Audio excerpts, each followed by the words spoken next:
My dear students, welcome you all in today's class. Hope you all are fit and fine and you are taking care of your health.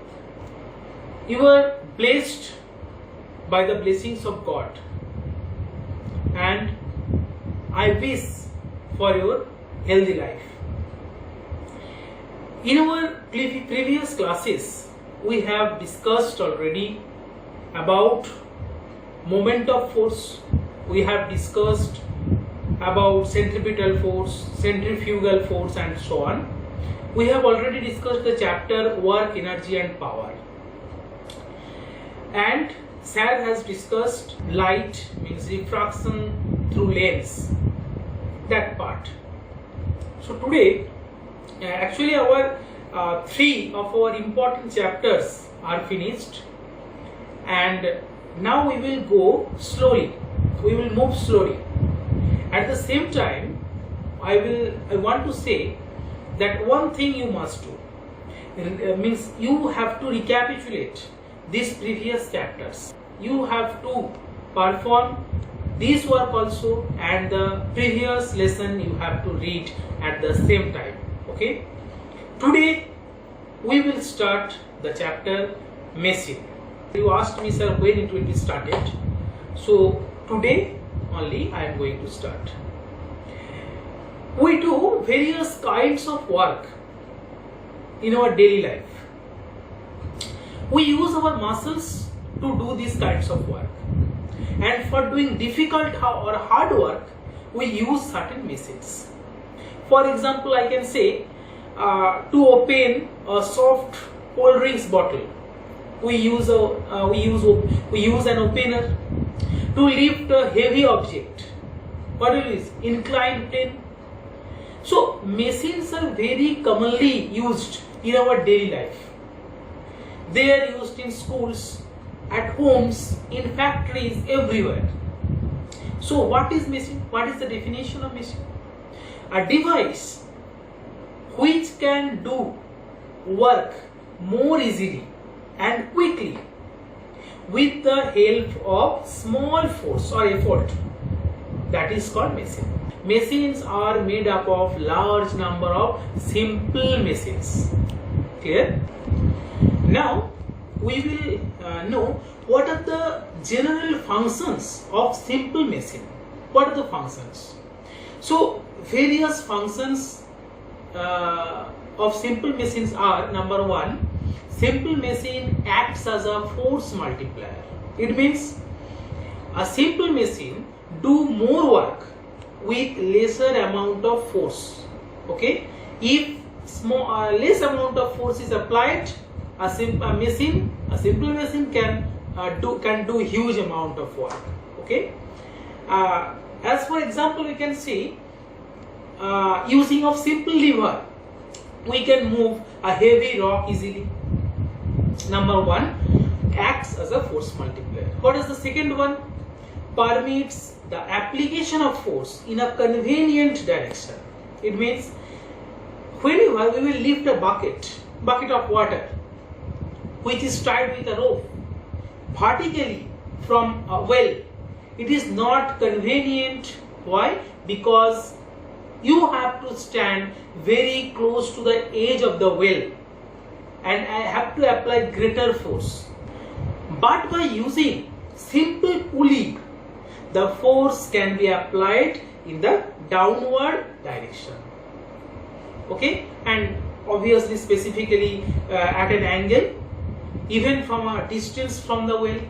Okay, and number three, permits the application of force at a convenient point. It means what? Quite often force is needed at a point which is not easily accessible.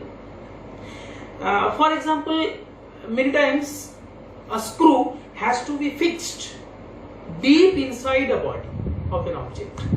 So this cannot be done by using the fingers, because the fingers can't reach the screw head.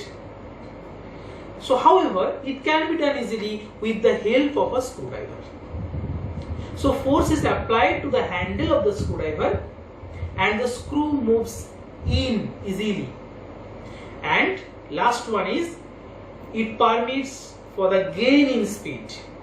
So gear system in automobile are used to gain in speed. Clear? So these are the functions. Now we will be familiar with some technical term which is related to this chapter. Okay, and if we can relate, if we know the technical terms, then only we can proceed. What are the terms? Number one, load.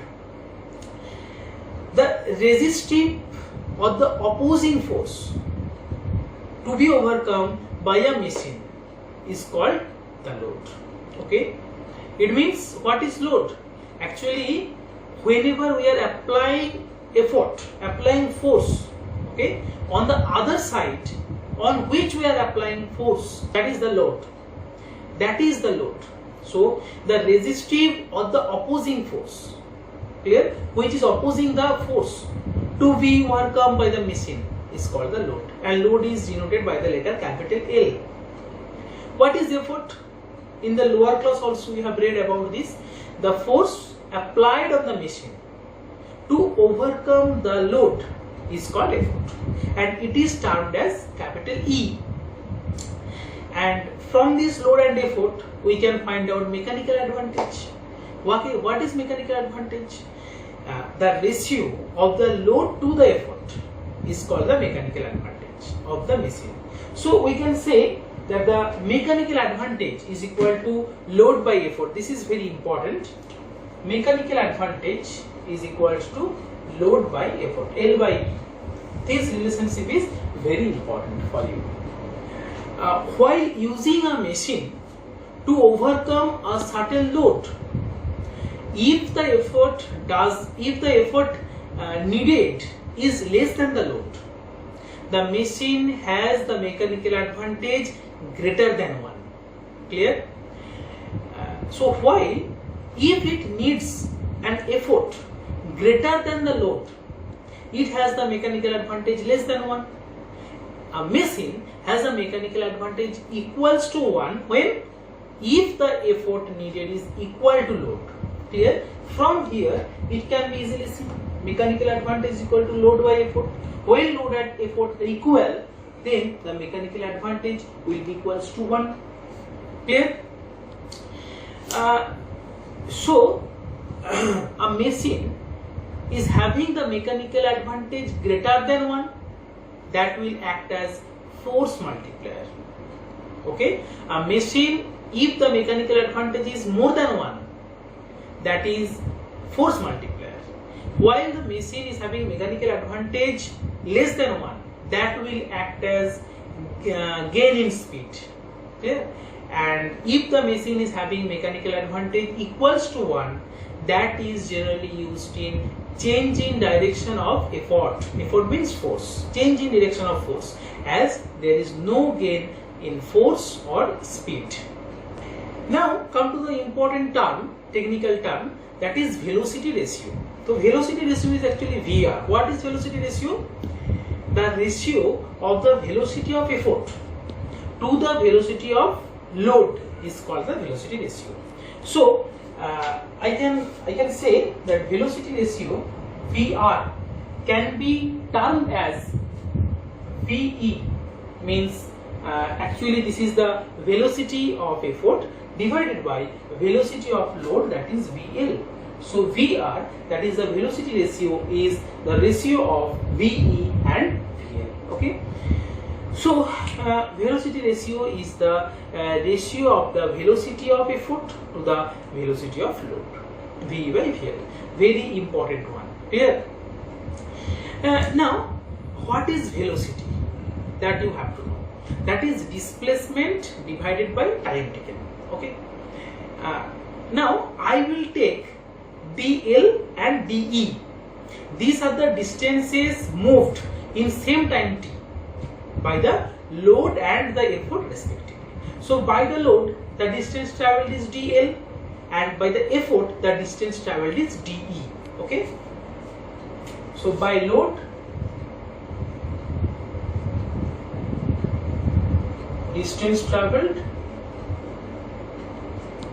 that I can take as dl, and by effort distance traveled, that is d. Okay. Now what to do?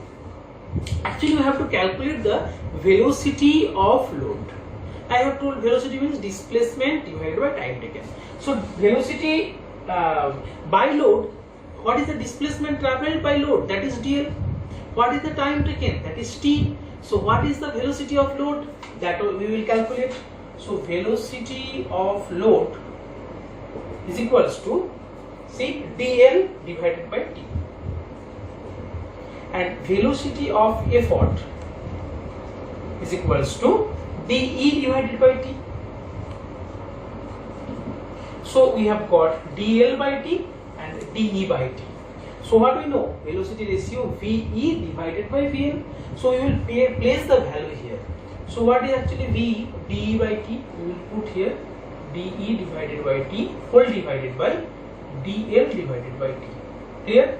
So what we are getting here? So dE divided by t multiplied by t by dl.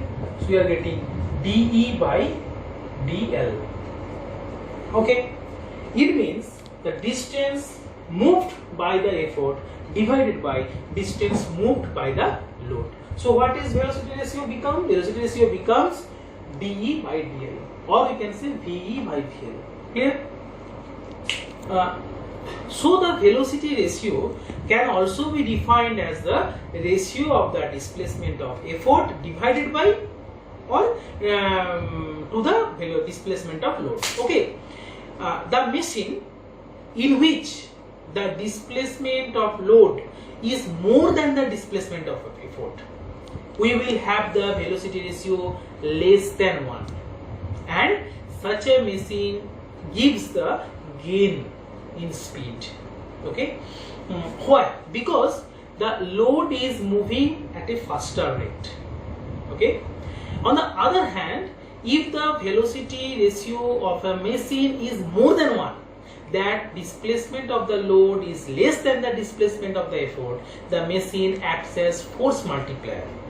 And if the velocity ratio is equals to 1, okay, it means the velocity ratio of a machine is 1 if the displacement of load is equal to the displacement of effort, and such a machine generally changes the direction of effort.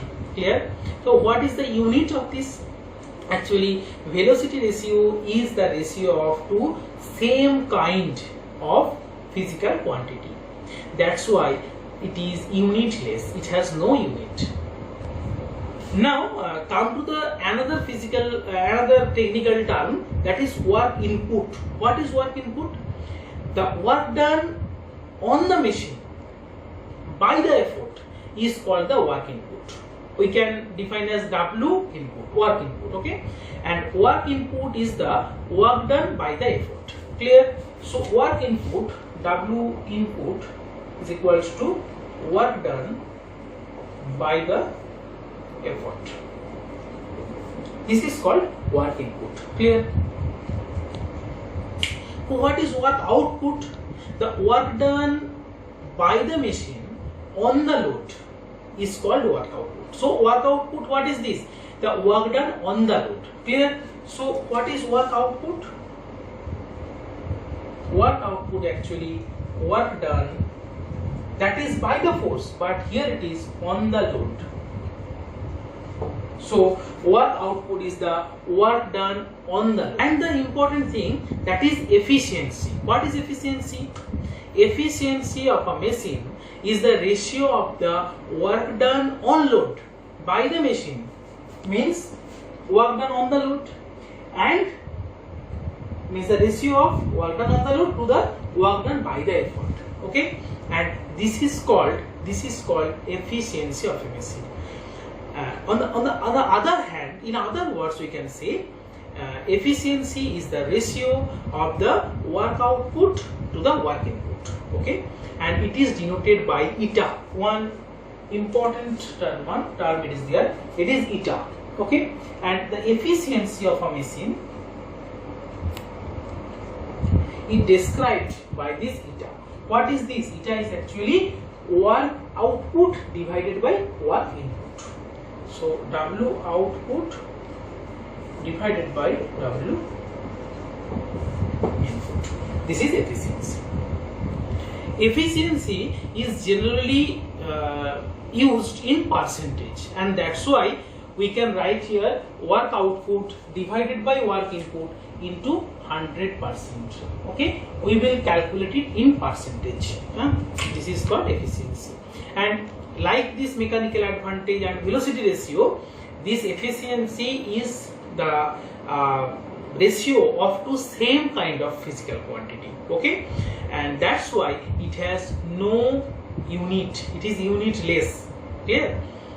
Now one thing to be noted, that is the in the presence of friction and weight of the moving parts of a machine is combination of parts, so the friction and the weight of the moving part has no effect on velocity ratio, but it decreases the mechanical advantage and the efficiency. This point is to be noted. Now come to the principle of a machine. What is the principle of a machine? See, whenever energy is supplied to a machine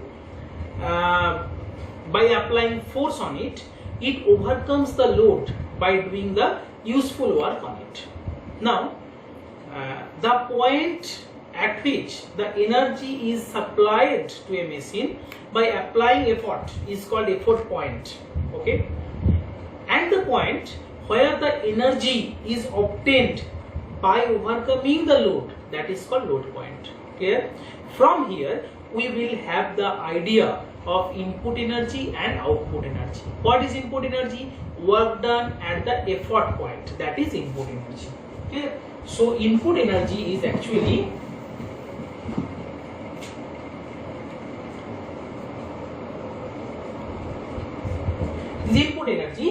the work done at the effort point. Work done at effort point. Okay, and what is the work done? Work done means the effort into the displacement of the point to the of the application of point. It means we know work done equals to Fs. Here F is what? Effort, and S means displacement. Displacement here, which displacement? Actually displacement of the point of application of effort. Clear? So we can write down, this is force is the effort here, so effort into the displacement. Clear? Effort into the displacement. And what is output energy? Output energy is the work obtained at the load point. Here input energy is work obtained at the effort point, but output energy is the work obtained at the load point. It means similarly here also load into displacement of the point of application of load. Similarly the same thing. And one important thing is there, which one is ideal machine.